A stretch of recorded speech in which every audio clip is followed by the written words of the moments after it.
Robert Vadra की मुश्किलें बढ़ सकती हैं। ईडी आज रॉबर्ट वाड्रा से पूछताछ करेगी। संजय भंडारी केस से जुड़े मनी लॉन्ड्रिंग के मामले में ईडी रॉबर्ट वाड्रा से पूछताछ करेगी।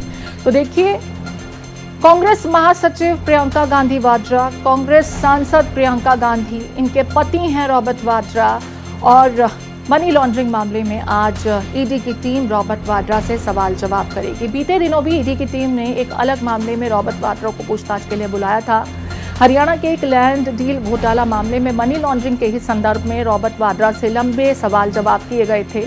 एक बार फिर रॉबर्ट वाड्रा की मुश्किलें बढ़ती नजर आ रही हैं। ईडी ने आज रॉबर्ट वाड्रा को सवाल जवाब के लिए तलब किया है। जानकारी के मुताबिक संजय भंडारी मनी लॉन्ड्रिंग मामले में रॉबर्ट वाड्रा को आज पूछताछ के लिए एनफोर्समेंट डायरेक्टरेट की टीम की तरफ से तलब किया गया है। मेरे साथ Mitali Chandola, editor crime and investigation Bharat express, जुड़ चुकी हैं। मिताली, क्या कुछ जानकारी रॉबर्ट वाड्रा को एक बार फिर आज संजय भंडारी मनी लॉन्ड्रिंग मामले में पूछताछ के लिए ईडी की टीम की तरफ से तलब किया गया है?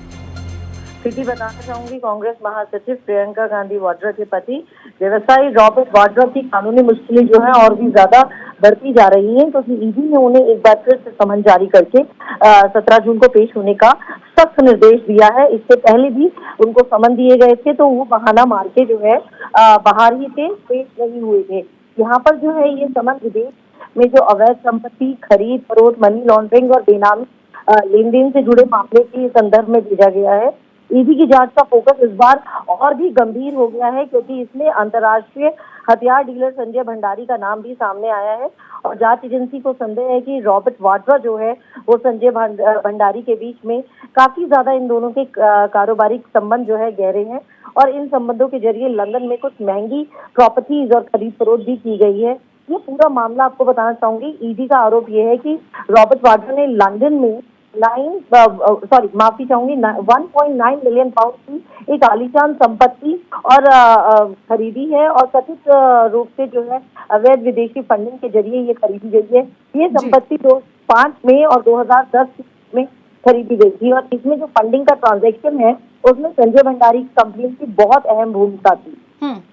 मिताली, रॉबर्ट वाड्रा क्योंकि हरियाणा के लैंड डील मामले को लेकर के भी जांच के दायरे में हैं, क्या उस लैंड डील के फंड्स और संजय भंडारी के साथ जो मनी लॉन्ड्रिंग के मामले में इनकी इन्वॉल्वमेंट है और जिस संपत्ति का जिक्र आप कर रही हैं, उनका आपस में कोई इंटरकनेक्शन भी एजेंसी ने पाया है?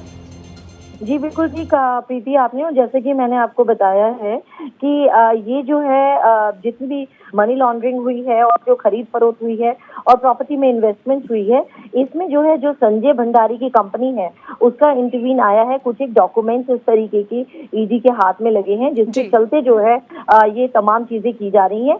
और संजय भंडारी की अगर बात करूं तो जो अब यूएई और यूके की एजेंसी के द्वारा भी जो है वांछित चल रहा है, पहले ही भारत से भी फरार हो चुका है, उसके खिलाफ इंटरपोल रेड कॉर्नर नोटिस भी जारी कर चुकी है और भारत सरकार उसके प्रत्यार्पण के भी प्रयास कर रही है। तो ये तमाम चीजें हैं जो मेल खाती हैं और ईडी के पास जो है इस तरीके के डॉक्यूमेंट्स और जिस तरीके से मनी ट्रांजैक्शन हुआ है वो डॉक्यूमेंट्स हैं, वो लीड्स हैं। इसी वजह से जो है ये तमाम जांच जो है आगे बढ़ी है, जिसके चलते रॉबर्ट वाड्रा को भी समन भेजा गया है। बहुत शुक्रिया मिताली, तमाम जानकारी साझा करने के लिए। Editor crime and investigation Mitali Chandola Robert Vadra को ईडी के समन के संदर्भ में तमाम जानकारियां साझा कर रही थी।